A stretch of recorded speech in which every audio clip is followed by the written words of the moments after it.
Hello, and welcome to the Bilgecast Wrestling Podcast. We are live once again after about 3 months of not being live and 1 month of not even doing these because, well, frankly, I just haven't really had the enthusiasm for it. No one can really blame you. Yeah. Yeah. Um. So, yeah. Bloody hell! What was the last thing we talked about? I don't know. It's been quite a while, but I think we should probably just go on with. This is the first week of the AEW versus NXT war, so I guess So there's yeah, all let's that. let's let's talk about what's happening now. Yeah. Well, and maybe the stuff that's led up to it. So, King of the Ring. I think when we first started last year, it was the first week of the King of the Ring. Baron Corbin won it, which no one seems to be happy about. Hmm. Can't blame them. Yeah, I mean, I remember. I think it might have been on the last podcast or one before. I told you he was gonna win it as soon as the brackets were announced.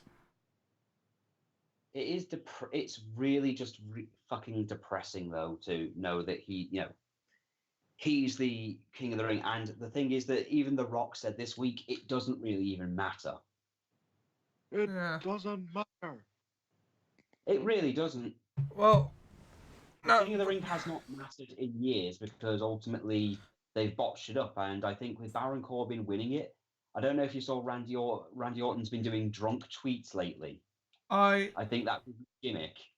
Basically, he was saying how Baron Corbin was the best, one of the best world champion, the best athletes in the industry, and then retracted the statement later, claiming he'd had a few too many drinks, right. which I guess is his way of saying, nah, he's not really that good. Which, to be fair, they're very desperate. They're desperate for Baron to really, be seen as this top heel, Yeah. Um. which isn't going to happen, sadly. He's about as intimidating as James Elwood. James Ellsworth. Yeah. Oh yeah, I remember him. They even turned him heel. Yeah, oddly enough. That Yeah. was just weird. And no one cared. Yeah. Anyway, the week in wrestling, it has been the Hell in a Cell go home week. Not that they don't have a Crown Jewel and Survivor Series to also be leading up to. So, yeah, Honestly, right. it is ridiculous how much they've got to get done. Yeah. I mean, Raw was alright. Um, I like that The Fiend is the main challenger for the Universal title right now. I Um, hate that Braun Strowman has been reduced, to be honest. sorry? I hate that, Braun Strowman was a victim of the Fiend, if anything else, but I do understand why it happened. Yeah. Um, I'll I'll be perfectly honest, I love the Fiend, I really do. I look honestly. My brother-in-law actually talked about this. I know we didn't want to drag this out longer, but I thought I might as well bring this up because I thought it was interesting enough. He was saying he hates the Fiend. He's fast forwards through that bit, which bewilders me because we've said for months, that's the best part of Raw these days. Firefly Funhouse. uh, Yeah, yeah. Bray Wyatt is the best part of that show, that entire show. he keeps killing Rambling Rabbit. Well, I don't have a, I don't really have a comment for that, sadly. Yeah. Inconsistency in a car in what is extensively Mr. fucking Rogers. Oh, shut up! You know I'm right. yeah. Okay, so what else happened on Raw? Well, let's see. Seth Rollins basically did beat Braun Strowman, although they gave Braun, to their credit, they gave Braun a pretty good go. But then, of course, Bray Wyatt's been appearing every so often Yeah. to, do his thing.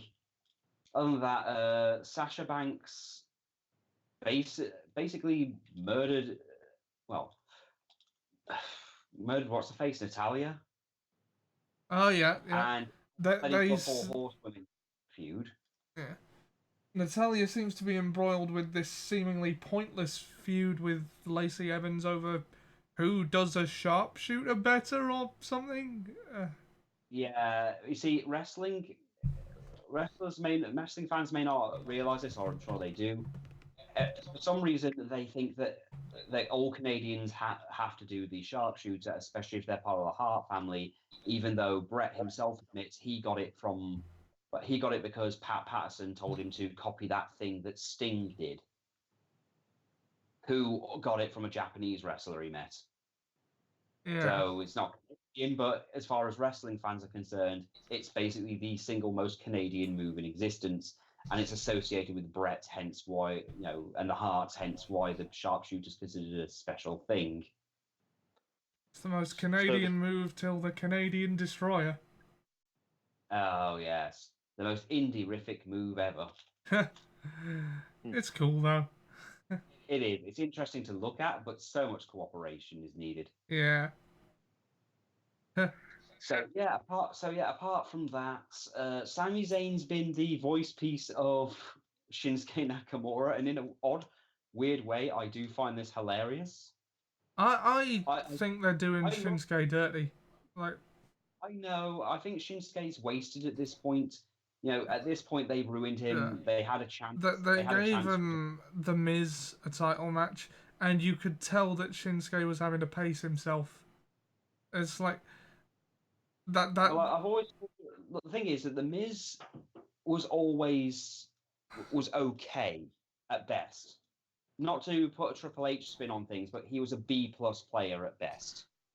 It's not his quality as a wrestler. It's just he can't really go at the speed that Shinsuke is used to, in my estimation. Like, I was very aware that they were trying to. Sorry. Well, Shinsuke was having to basically hold back for the sake of The Miz. Yeah, I was very aware that this was not a competition when I was watching that match. It didn't really feel like one with Sami Zayn at ringside. I do love Sami's antics. Yeah. I will be perfectly honest. I love his whole heel shtick at this point. How he's basically Shinsuke's call man, and he's calling every single move while downplaying the enemies. He was actually like what managers used to be like. Yeah. Days. Yeah. But then, Stone Cold Steve Austin turned up because they were desperate for ratings. Yeah. At the expense of the OC. Well, AJ got stunned, yeah.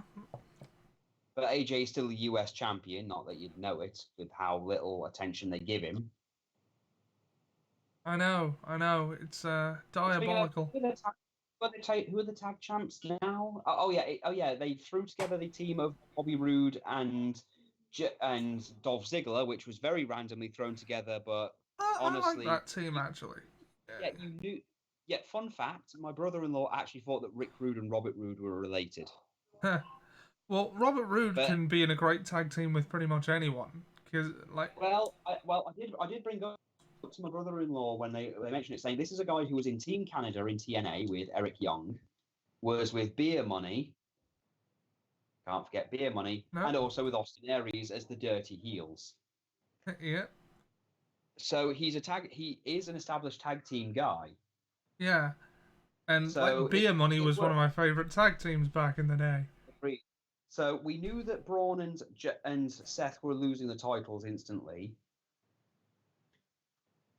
And this moved us on to, this week on Raw, which was... I wouldn't say we knew, but, Well, no, we knew they weren't going to keep him purely because that's just how these things work. They did the same thing to John Cena, if you remember. Yeah, I mean, I knew that it wasn't going to last long. I didn't know whether or not they would lose them then and there.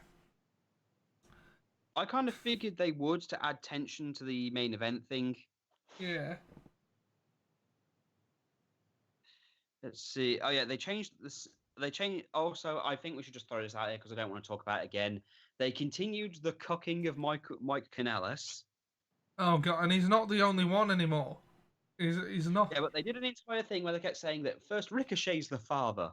Ricochet got his ass handed to him. Damn it. Ricochet won that fight. I know. Well, even so, Ricochet wins, and it's like, damn it, this story's going to continue. And then they just go on and say he's not the father, and I'm mad mainly because Ricochet was lowered to this. Yeah. Ricochet got pulled into a cuck storyline, to which then they said, no, the real father is, and then Rusev appears. Rusev deserves better than this. Rusev wins this.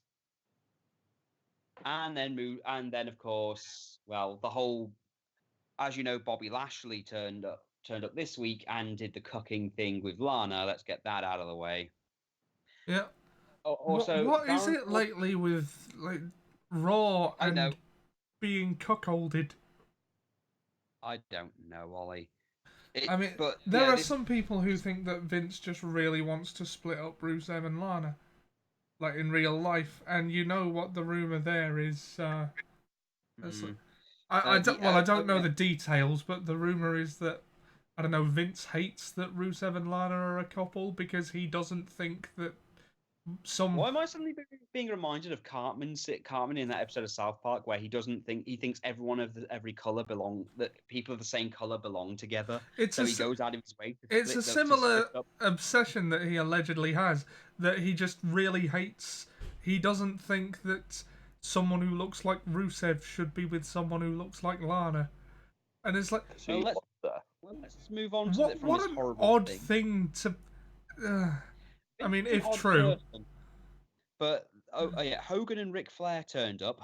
Rick, who just a week ago was threatening to sue the WWE over the use of the word "the man." You can imagine how well that went over. And they're planning a crown jewel. Yeah. Of which there will be a team. Did you, when they announced the Miz TV on the season premiere of Raw? How many seasons is this, by the way?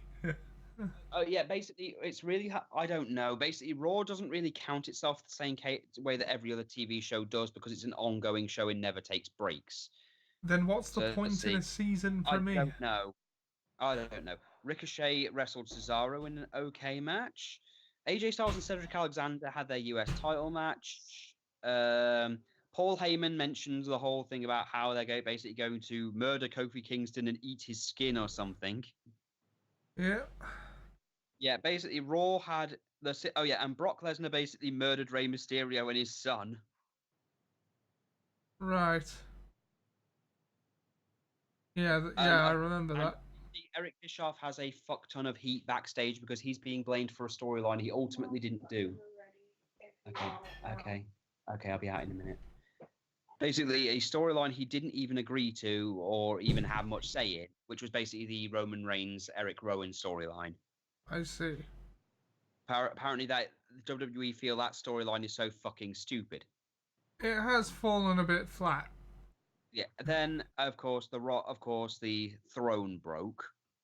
Yeah. Onto NXT, just so you want to know about the thing that went out against AEW. I haven't been watching, so enlighten me. Okay. AEW, the NXT World Title was on the line between Adam Cole and Matt Riddle. However, funny enough, while Adam Cole won, he got interrupted by two particular people who have returned to NXT full time: Tommaso Ciampa and Finn Balor.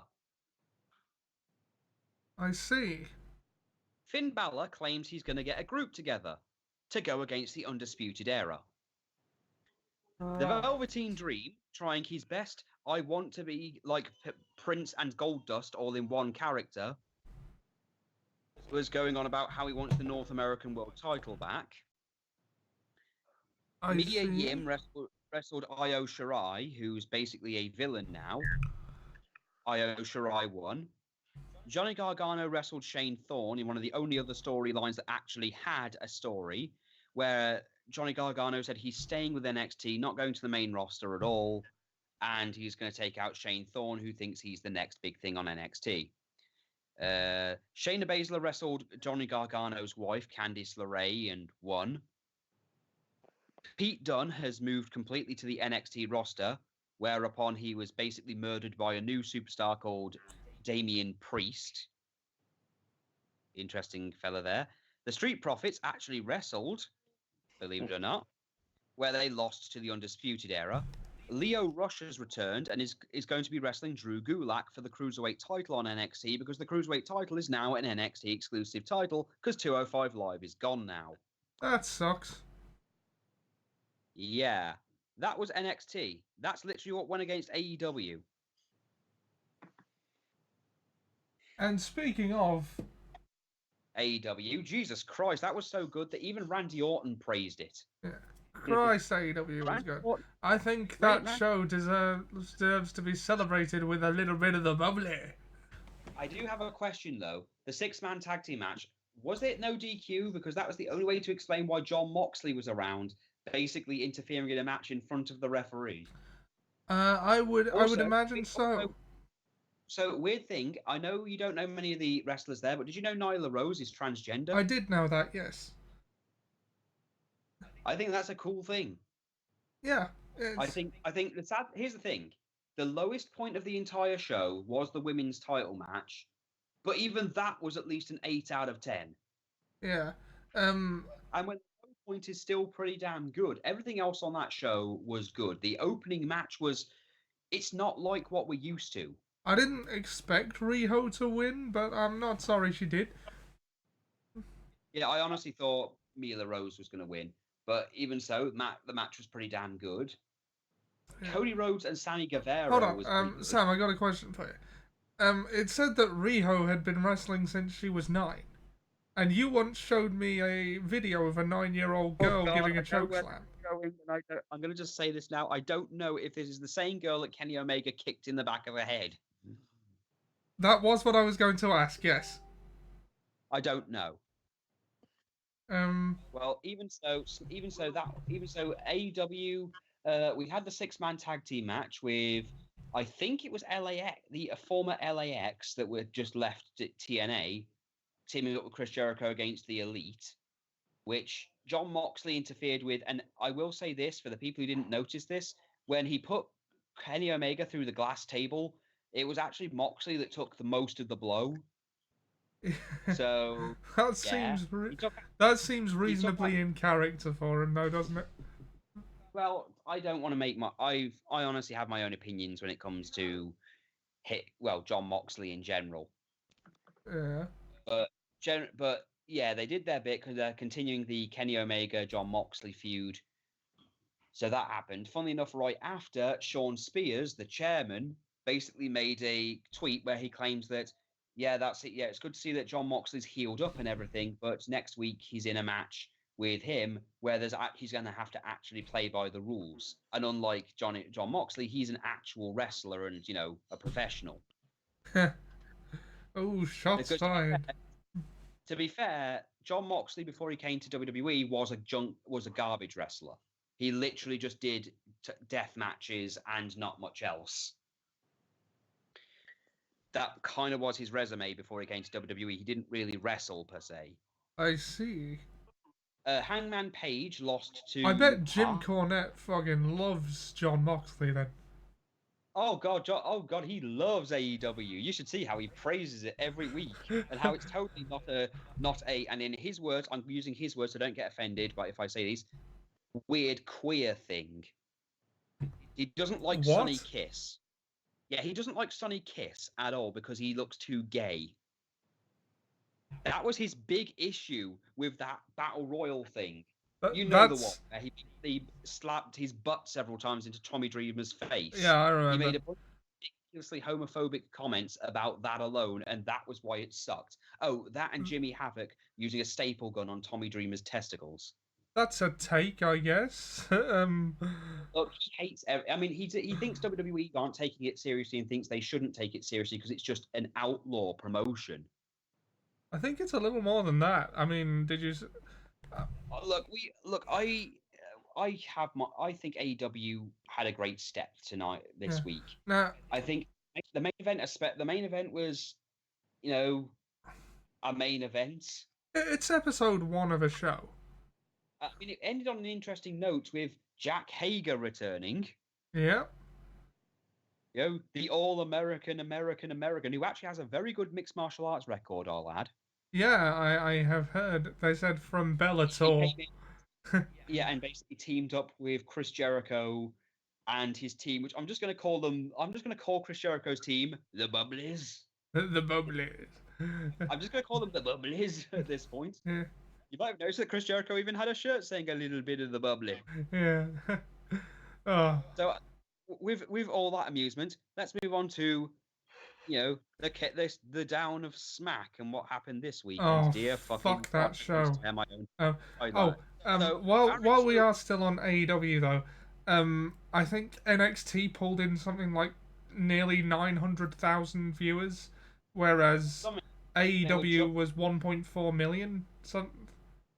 Now, you can write that off as sort of a new show excitement thing that gave it a boost, if you like, but I think you should also consider that AEW were at a disadvantage when you consider that in the UK you can't watch AEW's Tuesday Night Dynamite until Sunday at 8:20. Wednesday Night Dynamite.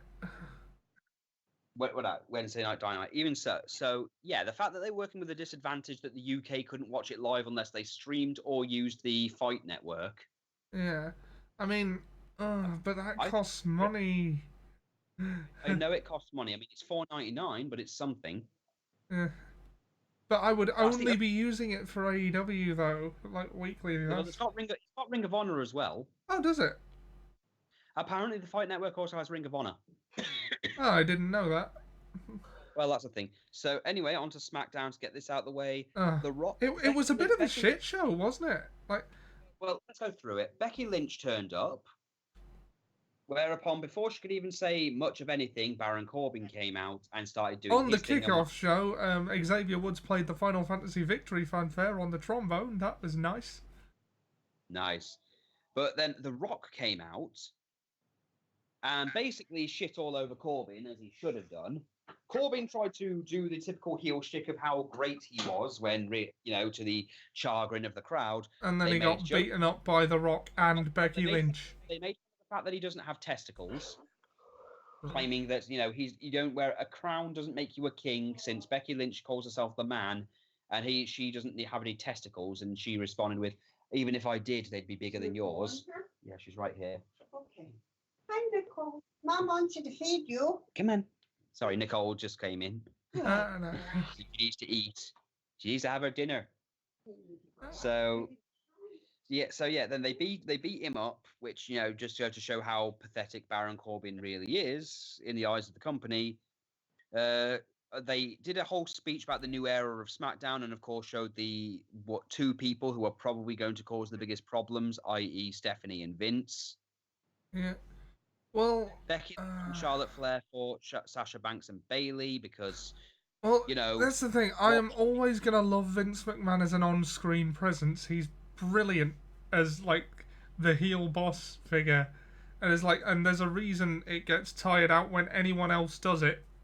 I mean, he's the J. Jonah Jameson of wrestling when he's on screen. To be fair, yeah, it's because he's not really on as much as he used to be. Yeah.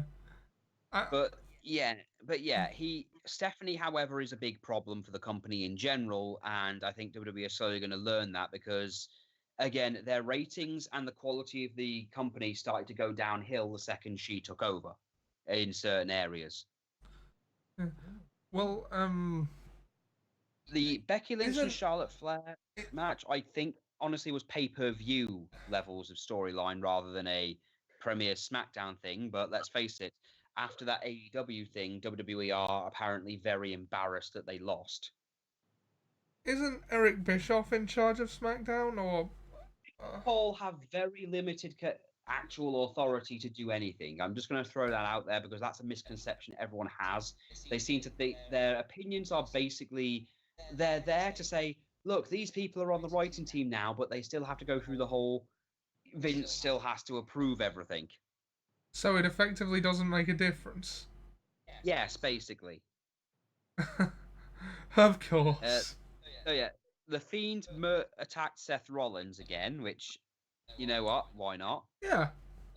The only match I think you cared about, Kevin Owens versus Shane McMahon. Kevin won. Shane McMahon has been fired. Okay, yeah, that was the one really good part of that show. Although... Braun Strowman then tried to pick a fight with Tyson Fury for some reason, because why not? Yeah. I mean, I like the set, and it's good to see Pyro back. Let's stress that. Mhm. Pyro was missed. Yeah. Roman Reigns wrestled Eric Rowan because. Oh I yeah, I should point out. Luke Harper is very frustrated with the company right now, don't blame him. claiming that they stole his friends' designs for the Wyatt shirts and never paid them, and claims that he's been for the company for 7 years and they haven't made him a single shirt. Whereas there are now a bunch of people in NXT who haven't even appeared on screen and in some cases have never wrestled a real match, and they're getting T-shirts. Yeah. 155 people are on the NXT roster, just so you know. Yeah. Technically. He just wants a T-shirt. Yeah. Give the man a shirt. Even if it's just a yeah shirt. Then we go to the anal cavity of the entire show: Kofi Kingston versus Brock Lesnar. Oh, fuck that match. This is...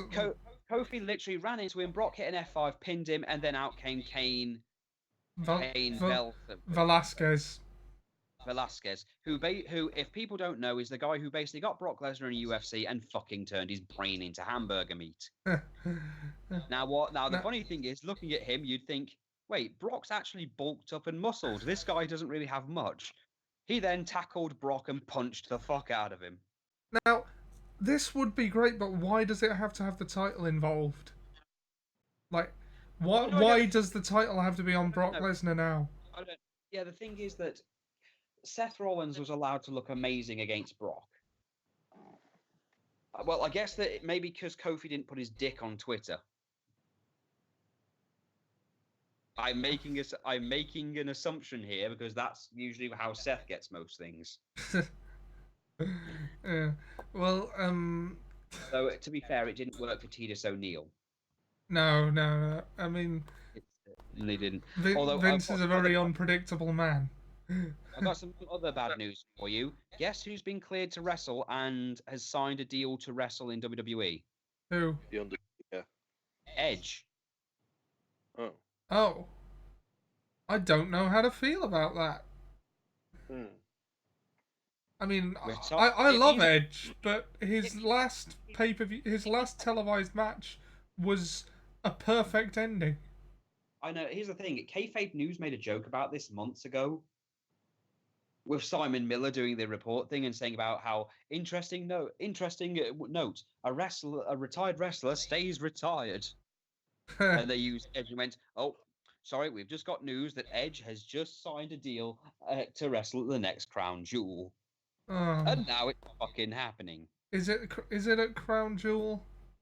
I don't know. It might as well be at this point. Yeah, The point is they're doing more of this.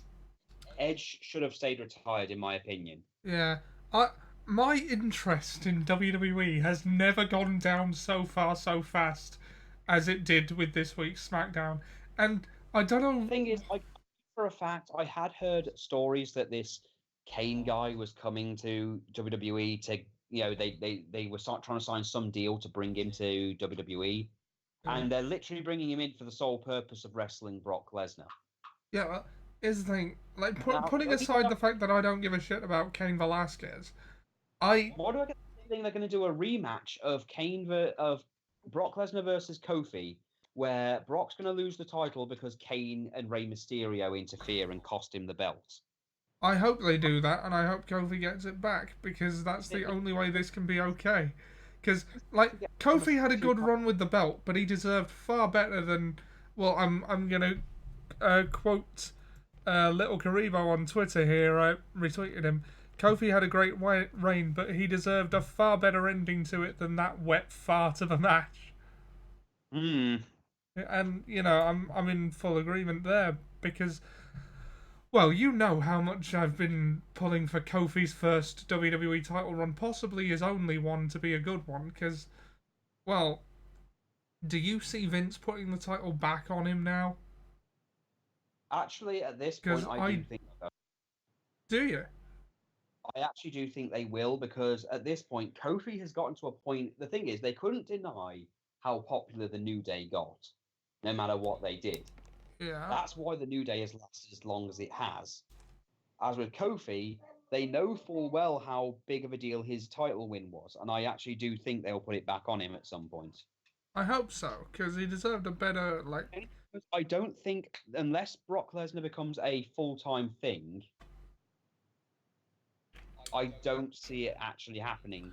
Yeah, I don't want Brock to just take the title and go with a title that actually matters this time.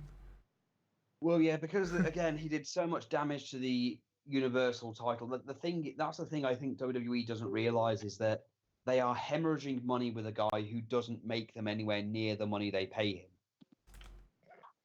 I've even seen a joke video done where WWE pay him a stupid amount of money in a pink slip match to wrestle Zack Ryder, and then in the middle of the match, the Fiend comes out and murders Brock. Brock gets fired, and he just goes and beats up Vince McMahon to get his $9 million.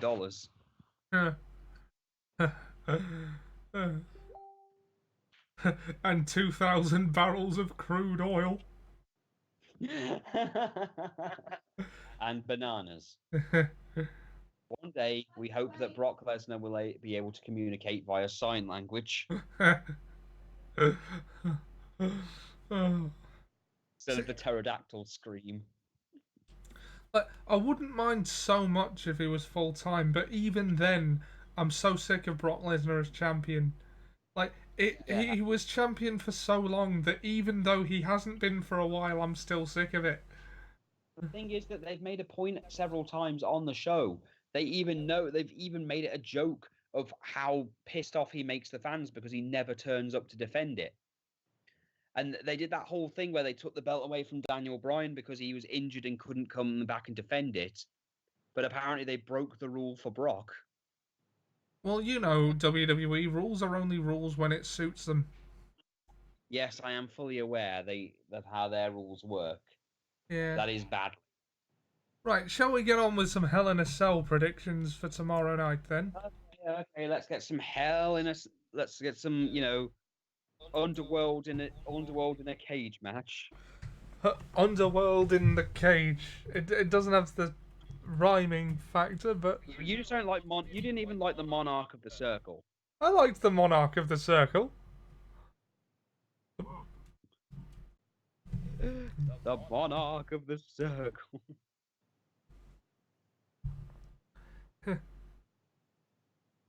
Rage in the cage. Yes. Okay. What matches are actually going on in the Hell in a Cell thing apart from the There have obvious been ones? 4 announced, apparently, according to Wikipedia. 4 matches. Oh, God. Okay, that's what I thought. That's actually significantly more than I thought. Yeah, but it's tomorrow. I know, that's the weird thing.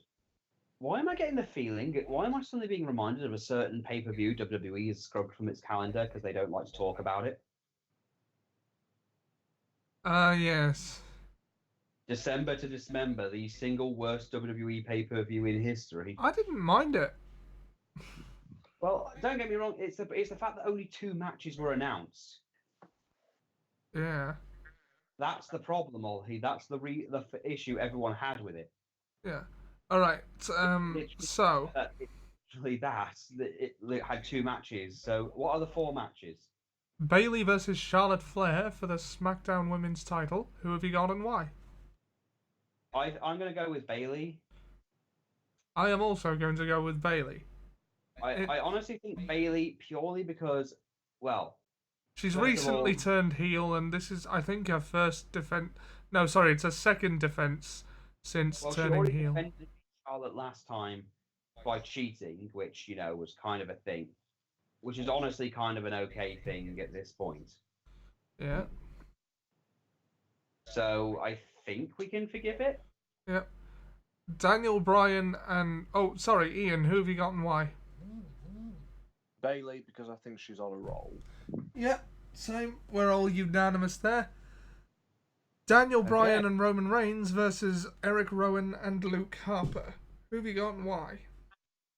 I think that Roman Reigns and Daniel Bryan purely because Luke Harper clearly doesn't want to be there, so they're not going to give him an excuse.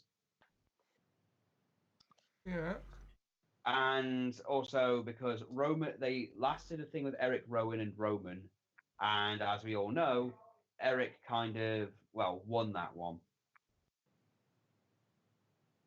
which in itself is bizarre for WWE to even allow that. All right. And the next two are Hell in a Cell matches, both Becky Lynch versus Sasha Banks for the Raw Women's title. Becky. Yep, it's gotta be Becky. Got to be the Baxter. Yep. It just doesn't feel right that she should lose. And Seth Rollins versus The Fiend, Bray Wyatt. The Fiend. I'm gonna go with the Fiend. I am also going to go with The Fiend. Well, this is going to be an uninteresting prediction contest because we're all agreed on all of the results. Because we're smart. Welcome to the world. Yeah. To be honest, though, Ollie, can you really blame us? No. Christ, what else is there? I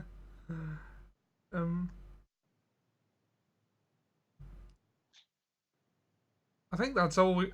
I think that's all we got. Well, that's boring. Yeah.